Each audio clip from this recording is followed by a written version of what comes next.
जी हाँ छात्रों, तो फाइनली कक्षा 9 में वार्षिक परीक्षा 2025-26 विषय विज्ञान यानी साइंस 16 मार्च का असली वाला पेपर लेकर आ चुके हैं, वो भी पूरे सॉल्यूशन के साथ। तो बच्चों आपको बिल्कुल भी टेंशन नहीं लेना है। यदि आप इस वीडियो को शुरू से लेकर लास्ट तक वॉच करते हैं तो 100% गारंटी है कि आपके विज्ञान में 75 में 75 नंबर आने वाले हैं। तो चलिए बच्चों, बिना टाइम वेस्ट किए सबसे पहले आप देख लीजिए पेपर का फ्रंट पेज आपका कुछ इस टाइप का होने वाला है एंड क्वेश्चन जो है इसके अगले पेज से दिए गए हैं। तो यहाँ पे देखिए बच्चों, सबसे पहले हमारे सामने प्रश्न 1 है, सही विकल्प चुनकर लिखिए। पहला क्वेश्चन है बच्चों इसका, निम्नलिखित में से कौन टिंडल प्रभाव को प्रदर्शित करेगा? तो इसका आंसर का नाम है ऑप्शन नंबर बा दूध। सेकंड नंबर क्वेश्चन है, सोडियम का इलेक्ट्रॉनिक विन्यास है? तो इसका आंसर हो जाएगा बच्चों ऑप्शन नंबर दा 281। अगला देखिए तीसरा प्रश्न है, अस्थि है? तो इसका आंसर हो जाएगा ऑप्शन नंबर संयोजी ऊतक। चौथा प्रश्न है, संवेग का मात्रक होता है? तो इसका आंसर भी करना है ऑप्शन नंबर आ किलोग्राम मीटर प्रति सेकंड। पांचवा प्रश्न देखिए बच्चों, वस्तु का जड़त्व तो किसके बराबर होता है? तो इसका आंसर करना है ऑप्शन नंबर दा द्रव्यमान के बराबर होता है। छठवां प्रश्न है, खरपतवार नहीं है? तो इसका आंसर हो जाएगा ऑप्शन नंबर बा सरसों खरपतवार नहीं है। तो बच्चों यहाँ पे क्वेश्चन नंबर फर्स्ट अपना पूरा कंप्लीट हो जाता है। इसका आप लोग फटाफट स्क्रीनशॉट ले लीजिए। जो बच्चे इंग्लिश मीडियम से हैं तो वो भी अपना फटाफट सॉल्यूशन तैयार करते चलेंगे। नेक्स्ट क्वेश्चन देखिए बच्चों अगले पेज पर, प्रश्न दूसरा है हमारे सामने, रिक्त स्थान की पूर्ति कीजिए। पहला क्वेश्चन देखिए इसका, जल से तेल निकालने के लिए डैश विधि का प्रयोग करते हैं? तो इसका आंसर हो जाएगा पृथक्करण विधि। सेकंड क्वेश्चन है, अविभाज्य सूक्ष्मतम कण को डैश कहते हैं? तो इसका आंसर हो जाएगा परमाणु। तीसरा प्रश्न है, कोशिका भित्ति सेलुलोज की बनी होती है? चौथा क्वेश्चन है, घर्षण बल धकेलने की विपरीत दिशा में काम करता है? पांचवा प्रश्न है, रदरफोर्ड का अल्फा कण प्रकीर्णन प्रयोग परमाणु के नाभिक की खोज के लिए उत्तरदायी है? छठवां क्वेश्चन है, एकांक समय में दोलनों की कुल संख्या ध्वनि तरंग की आवृत्ति कहलाती है? तो बच्चों यहाँ पे प्रश्न दूसरा भी अपना कंप्लीट हो चुका है। फिर से आप लोग इसका आंसर देख लीजिए। पहले का पृथक्करण, दूसरे का परमाणु, तीसरे का सेलुलोज, चौथे का विपरीत, पांचवें का नाभिक और छठवें करना आवृत्ति। क्वेश्चन नंबर तीसरा देखिए बच्चों, यहाँ इसके नीचे दिया गया है, सत्य असत्य कथन लिखिए। पहला क्वेश्चन है, तापमान बढ़ाने पर वाष्पीकरण की दर बढ़ जाती है? इसका आंसर करना सत्य। दूसरा है, तत्व के अणु एक ही प्रकार के परमाणुओं द्वारा संचरित होते हैं? यह भी हो जाएगा सत्य। तीसरा है, Cl- आयन में सहसंयोजक इलेक्ट्रॉनों की संख्या 17 है? यह हो जाएगा बच्चों असत्य। चौथा है, एक समान वृत्तीय गति में वस्तु अपनी गति की दिशा नहीं बदलती है? यह हो जाएगा सत्य। पांचवा है, अभिकेंद्र बल पृथ्वी के आकर्षण बल के कारण ही मिल पाता है? यह हो जाएगा सत्य। और छठवां है, ब्रायलर के आहार में प्रोटीन तथा वसा प्रचुर मात्रा में होता है? तो यह भी हो जाएगा बच्चों सत्य। तो बच्चों यहाँ पे क्वेश्चन नंबर तीसरा भी अपना कंप्लीट हो जाता है। फिर से आप लोग इसका आंसर देख लीजिए। पहला सत्य, दूसरा सत्य, तीसरा असत्य, चौथा सत्य, पांचवा सत्य और छठवां सत्य।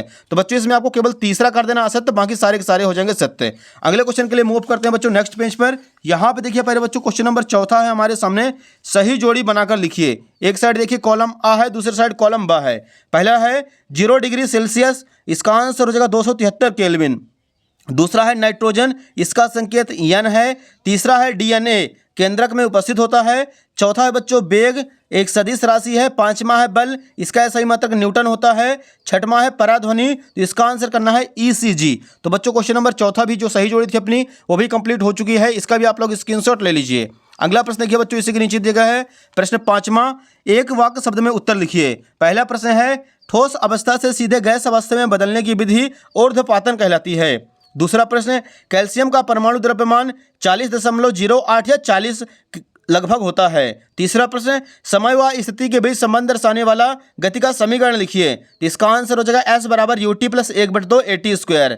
चौथा क्वेश्चन, किसी वस्तु की जड़त्व की माप क्या है? तो इसका आंसर हो जाएगा द्रव्यमान। पांचवा प्रश्न है, वस्तुओं के बीच आकर्षण बल को क्या कहते हैं? तो इसका आंसर हो जाएगा, दो वस्तुओं के बीच आकर्षण बल को गुरुत्वाकर्षण बल कहते हैं। छठवां क्वेश्चन है, ध्वनि तरंगे यांत्रिक तरंगे क्या कहलाती हैं? तो इसका आंसर हो जाएगा, क्योंकि इनके संचरण के लिए भौतिक माध्यम की आवश्यकता होती है, इसलिए ध्वनि तरंगे यांत्रिक तरंगे कहलाती है। तो हो जाएगा बच्चों क्वेश्चन नंबर पांचवा भी अपना पूरा कंप्लीट। इसका भी आप लोग फटाफट स्क्रीनशॉट ले लीजिए। अगला प्रश्न देखिए बच्चों, पांचवा नंबर क्वेश्चन है हमारे सामने, वाष्पीकरण को प्रभावित करने वाले कोई दो कारक लिखिए। तो यहाँ पे आपको लिख देना उत्तर क्रमांक 5, वाष्पीकरण को प्रभावित करने वाले कारक निम्न हैं, सतह का क्षेत्रफल, वायु की गति, आर्द्रता की मात्रा, तापमान। अगला देखिए छठवां प्रश्न, निलंबन के कोई दो गुणधर्म लिखिए। तो यहाँ पे लिखेंगे निलंबन के गुणधर्म निम्न हैं। पहला हो जाएगा दृश्यता, कणों को आंखों से देखा जा सकता है। दूसरा करना है मिश्रण का प्रकार, विषमांगी मिश्रण होता है। तो क्वेश्चन नंबर 6वां भी हो जाता कंप्लीट। अगला देखिए बच्चों 7वां प्रश्न है, विलयन की सांद्रता दर्शाने वाली कोई दो विधि लिखिए। तो यहाँ पे लिखेंगे 7वें का आंसर, विलयन की सांद्रता दर्शाने की दो विधियां निम्न हैं। पहला हो जाएगा द्रव्यमान विलयन के द्रव्यमान प्रतिशत विलय का द्रव्यमान बटे विलयन का द्रव्यमान गुणे 100, और दूसरे में हो जाएगा द्रव्यमान प्रति विलयन के आयतन प्रतिशत विलय पदार्थ का द्रव्यमान बटे विलयन का द्रव्यमान गुणे 100। ये हो जाएगा बच्चों क्वेश्चन नंबर 7वां भी अपना कंप्लीट।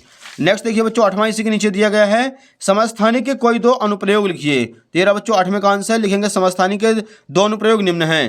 पहला हो जाएगा कैंसर के उपचार में कोबाल्ट के समस्थानिकों का उपयोग किया जाता है।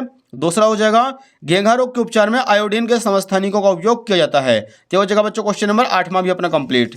क्वेश्चन नंबर 9 के लिए मूव करते हैं बच्चों अगले पेज पर।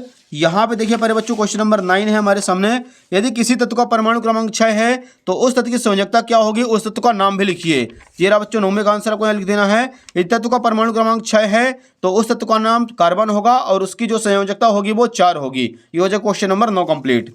अगला देखिए प्रश्न 10 है, न्यूरॉन का नामांकित चित्र बनाइए। तो ये आप लोगों से बनता ही होगा। क्वेश्चन नंबर 11 है, एरियोलर संयोजी ऊतक के दो कार्य लिखिए। तो यहाँ पे लिखेंगे एरियोलर संयोजी ऊतक के कार्य निम्न हैं। पहला हो जाएगा अंगों के अंदर के स्थान का भराव करने में, और दूसरा हो जाएगा भोजन एवं अन्य कार्बनिक पदार्थों का संचय करने में। तो क्वेश्चन नंबर 11 भी हो जाता है अपना कंप्लीट। अगला देखिए पहले बच्चों प्रश्न 12 है, दूरी और विस्थापन में अंतर लिखिए कोई दो। तो यहाँ पे आपको लिखना है एक साइड दूरी दूसरे साइड विस्थापन। पहला पॉइंट लिखेंगे दूरी एक अदिश राशि है, विस्थापन एक सदिश राशि है। सेकंड पॉइंट में लिखना है दूरी बस द्वारा तय किए गए पथ की लंबाई पर निर्भर करती है, विस्थापन बस द्वारा तय किए गए पथ की लंबाई पर निर्भर नहीं करता। तो हो जाएगा क्वेश्चन नंबर 12 कंप्लीट। अगला देखिए 13 नंबर है, न्यूटन का गति संबंधी द्वितीय नियम लिखिए। तो आप लिखेंगे उत्तर क्रमांक 13, न्यूटन का गति संबंधी द्वितीय नियम, किसी वस्तु के संवेग में परिवर्तन की दर उस पर आरोपित बल के अनुक्रमानुपाती होती है और यह परिवर्तन आरोपित बल की ही दिशा में होता है। तो ये हो जाएगा पहले बच्चों उत्तर क्रमांक 13 कंप्लीट। अगला देखिए प्रश्न 14 है, निम्नलिखित में से किसका जड़त्व अधिक है। एक रबर की गेंद अथवा उसी आकार का पत्थर, दूसरा एक साइकिल अथवा रेलगाड़ी, तीसरा है 5 रुपए का सिक्का अथवा 1 रुपए के सिक्के का, और चौथा है 1 किलोग्राम का लोहे का टुकड़ा और 1 किलोग्राम लकड़ी का टुकड़ा। तो आप लिखेंगे बच्चों 14 का आंसर, पहले का आंसर लिख देना पत्थर, दूसरे का हो जाएगा रेलगाड़ी, तीसरा 5 रुपए के सिक्के का, और चौथा हो जाएगा दोनों का बराबर होगा। ये क्वेश्चन नंबर 14 कंप्लीट। अगला क्वेश्चन नंबर 15 के लिए चलते हैं नेक्स्ट पेज पर। यहाँ आप देखिए बच्चों 15 नंबर है, आर्किमिडीज के सिद्धांत के कोई दो अनुप्रयोग लिखिए। तो यहाँ पे लिखना उत्तर क्रमांक 15। पहला पॉइंट लिखेंगे जलयानों एवं पनडुब्बियों के डिजाइन बनाने में काम आता है। दूसरा हो जाएगा दुग्ध मापी जो दूध के किसी नमूने की शुद्धता की जांच करने के लिए प्रयोग किया जाता है। तो ये हो जाए क्वेश्चन नंबर 15 कंप्लीट। नेक्स्ट देखिए बच्चों 16 नंबर है, क्या कारण है कि लोहे की एक छोटी सी कील पानी में डूब जाती है जबकि लोहे का ही बना जहाज पानी में नहीं डूबता है। तो आप लिखेंगे 16 का आंसर, लोहे की कील का घनत्व पानी के घनत्व से बहुत ज़्यादा होता है, इसलिए यह आसानी से डूब जाती है। जहाज द्वारा हटाए गए पानी का वजन उसके वजन के बराबर होता है, इसलिए यह उस पर तैरती रहती है। तो ये हो जाएगा डियर क्वेश्चन नंबर 16 कंप्लीट। अगला देखिए बच्चों प्रश्न 17 है, पादप कोशिका और जंतु कोशिका में अंतर लिखिए। यहाँ पे आपको लिख देना है एक साइड पादप कोशिका, दूसरे साइड जंतु कोशिका।